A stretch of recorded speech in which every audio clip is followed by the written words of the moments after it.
Yo guys, what's going on? Welcome back to my channel. My name is James, this is GRIFFINGFX. If you're new around here, make sure to subscribe. And if you like tutorials like this, quick and easy tutorials on how to make quality logos, drop a like so that I know to keep making this kind of content. Anyway, let's get straight into this video. I found a logo like this a while ago and I thought, you know what, that's a really sick logo. I learned how to make it. I've been using it myself since. They're now very popular. There's loads of them, especially on Twitter. Loads of the designers have logos like this. I think the little colourful rim, I'll have a few up on screen here. I think the little colourful rim around the outside is what helps it like pop out on any social media. Whatever the background is, straight away you notice it, and then the dark inside just kind of really makes it all stand out. Super easy to make. I'm going to be using Photoshop. Feel free to use Illustrator, it's just that most of you have Photoshop, so that's what I base my tutorials on. I have a pen tool tutorial coming very soon. I know loads of you guys have been asking for that. It's in the works. I'm actually making a game within Photoshop so you can play the pen tool game to learn how to use it, which is why it's taking so long. I have to look over there but talk over here because my microphone's over here. It's a bit confusing, but I'm sure I'll get used to it. Anyway, let's get straight into this tutorial. I'm going to cue the intro and then let's do it. I swear to God, this girl be tripping, dawg. One day she blooded, then she cribbing, dawg. You know I put it in her kidneys, dawg. She screaming now, she needs some living, dawg. Right guys, welcome back. I need to make sure I'm recording my screen. We are indeed. Let's get going with it. So first thing I'm going to do is make a new document. Feel free to either watch me do it or do it along with me. Just keep pausing the video. I'm going to be doing 4000 by 4000 pixels. It doesn't, it's kind of there for some reason. That doesn't really matter. It's just kind of, it's personal preference really. The reason I do 4000 by 4000 is obviously the fact that they're both 4000 means it's a perfect square. But I've chosen 4000 because it's a huge size, so I'll probably never need to make it bigger. If you want to be on the safe, like if you want to be safe, maybe go even higher. But I don't know, around 5000 is probably good for a logo. First thing I'm going to do is make the background quite dark, not completely black because my my outer colour's black, so I don't want to lose the canvas. Now what I'm going to do is I'm going to drag down from the very top. You can see where the rulers here on the screen are. You want to drag that down to halfway. If they're not there, then just press Ctrl R. That will hide them or make them visible again. And then when you get near the middle, it will just snap. So all I've done here is I've pulled it, I've felt the little snap, and now we have a grid which shows us exactly where the middle is. So from here, we're going to be getting a circle. I'm going to make the circle white for now. And I'm going to be pressing Alt and Shift. This is just going to mean that it stays in the middle and stretches out from the middle and also doesn't lose its, like it won't start doing that type thing, you get me? Right. About there's good. We may as well make it the full size of the document. From here, I'm going to right click on the circle. We're going to go blending options and we're going to go stroke. I'm going to lift the stroke to about 100, looks good to me. If you didn't make the canvas size the same, then that might be slightly different for you, but just tweak it until it looks like it's about this width. Then once you've got the stroke on, we're going to turn the fill type to gradient. We're going to change the angle to 90 degrees. We're going to select the gradient. We're going to select the black, which is going to be the darker color at the bottom. Now, we'll make this blue for now, but we can change this to any color afterwards. I'll be showing you guys how to tweak the color once it's all done. So you want to bring it down and maybe we'll go for like quite a dark navy blue. And then you want to press the white, and now I'm going to be selecting a more sky blue and I'm going to go as light as it will go. So there you go, we have that gradient. Now that that's done, I'm actually going to make the inside color black, like this. And there we go, that's basically the start of the circle done. What I'm going to do from here is I'm going to duplicate this entire circle and I'm going to rasterize it. I'm going to rasterize the layer style, which does it all. If you do rasterize, then you're still going to have to rasterize the layer afterwards, so you may as well just do layer style. From here, I'm going to create a layer above this one, right click on the new layer and click create a clipping mask. Now I'm going to select the top, I'm going to use the pen tool and I'm going to select the top left corner and the bottom right corner, and then I'm just going to come around here like that and connect it back up. Press enter, and I'm just going to fill this with the colour white. So you want to use the paint bucket tool and left click like that. Right, so what I'm going to do here is I'm going to select the outer stroke. Because it's a gradient, it's going to make me do it the whole way around like this. It's just a bit annoying, but it's fine. We'll just select it all. What I was doing there is I was holding shift whilst continuously left clicking to select all parts of it. Now I'm just going to press Ctrl C because I want to keep it for later. Then I'm going to go and just press delete. Sorry, I was hesitating there. So now the stroke is gone. I'm now going to go back to this white selection layer, this thing here that we've made, and I'm going to drop it down to 10%. I'm now going to press Ctrl and V for paste, which has now put the stroke back on top for us, so we have a free stroke layer. I'm going to right click on that and I'm going to add a drop shadow. I'm turning the distance to 0, we don't want any distance, and I'm lifting the size to maximum with the spread to 20, or I've got it to 19, but it doesn't really matter. And I'm putting the opacity to 100%. So after adding the drop shadow, what I'm going to do is I'm going to rasterize this layer,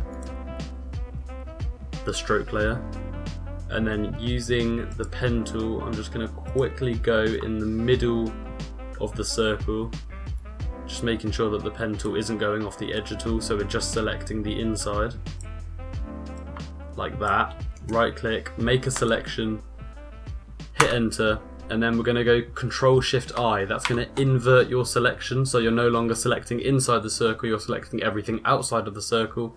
And I'm just going to hit delete, just because I don't want that drop shadow on the outside, I only want it on the inside. So now we have this. From this stage here, what I'm going to do is I'm going to add the text, just so you can see how quickly this has come together. There's still a few more tweaks to make, however. I'm going to go like that, and my logo is literally a G in the ancient font.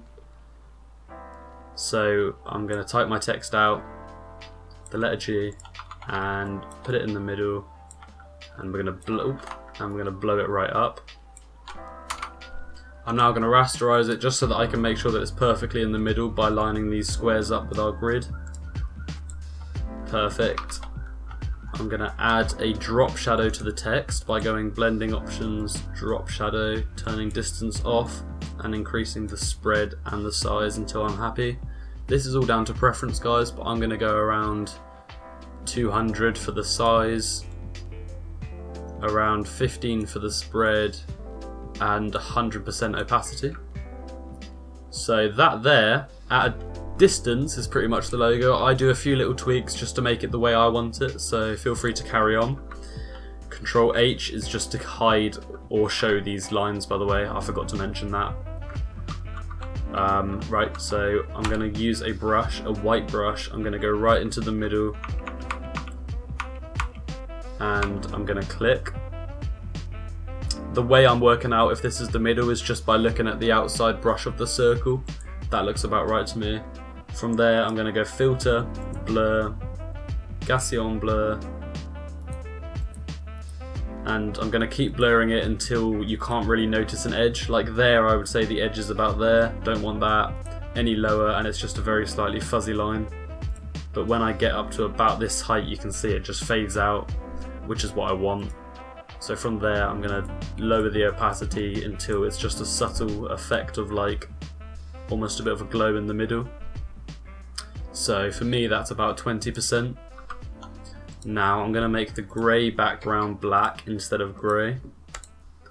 Just like that. Makes it pop a lot more. Now what you can do, guys, is if you make a layer on top of everything, and then you see up here in the adjustment section, if you don't have this section, feel free to add it in your panels or just go to photography. Pretty sure photography has it. This might be customized. Maybe go essentials. I think that has it as well. But anyway, you want to add an adjustment layer, and this one is the hue and saturation adjustment layer. And then you can literally drag the hue around and it's just going to change the color for you. As soon as you have the color that you like, you can stop. Now, a problem that you might run into is that I think it looks better when the darkest colours at the bottom and the lightest colours at the top. So if, for example, so there, the orange is at the top and the yellow's at the bottom, whereas I think it would look better the other way around. So I'll teach you how you can fix that. It's a little bit fiddly, but if you were to put your entire logo together by merging it, you can literally select everything that's here by going like that,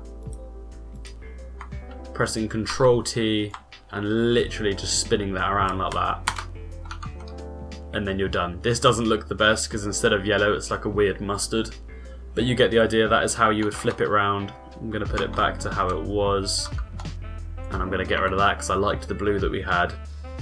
And now you could have anything inside this G. Let's say you didn't want the G, maybe you just wanted like a little flame or something. I've got my drawing tablet in front of me, so I'm going to draw a little flame for you just to kind of show you what I'm on about. I need to go back a few stages now because I've merged all my layers. So let's remove the G. I actually don't think I've just freehand drawn a flame icon before, so no idea what this will look like. Go for like a Tinder flame, I think it is. It's like the curved bottom. Maybe like one bit coming down there.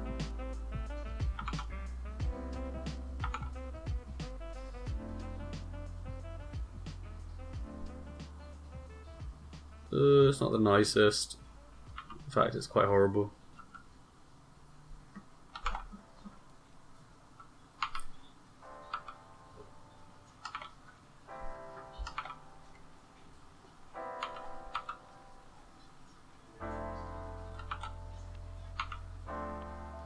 Right, it's probably one of the most ugly flames you've ever seen, but we're going to roll with it for the sake of the tutorial, because I'm not showing you how to make a flame logo, I'm showing you how to make this. You can put any text or any icon imagery inside it, whatever tickles your pickle, you know, you guys do you. Make sure to stay unique with your logos.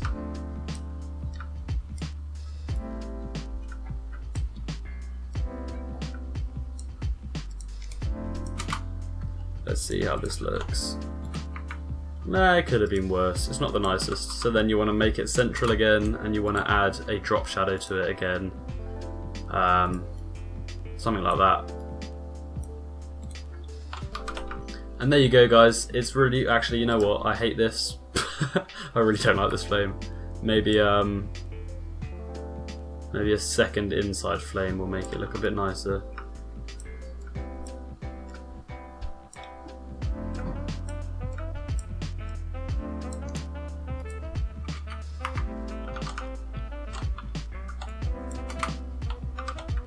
Right, whatever guys, that's how you make the logo basically. It's super simple. I just wanted to get this out because I've been using it and I know you guys kind of like knowing how I make my own logos. If you guys have any recommendations on logos you want me to cover, so far I've done Ninja, I've done Allier, I've done Trap Nation, I've done FaZe. Anyway guys, you can have a look on my channel, I've got loads of useful content, but definitely comment down below if there's one that you want to see. I'll do that soon. As I said, I've got the pen tool video coming soon. I've got another episode of Pixel Street coming soon. What else? What else have I got planned? I've got a little animation coming soon, which I'm not going to speak on much. That's just going to be something that you guys can watch if you're interested in. Anyway, that is me out, guys. This video has been very much just focused on me making the logo, not really speaking to you guys, so it feels weird now all of a sudden to start being social, but there we go.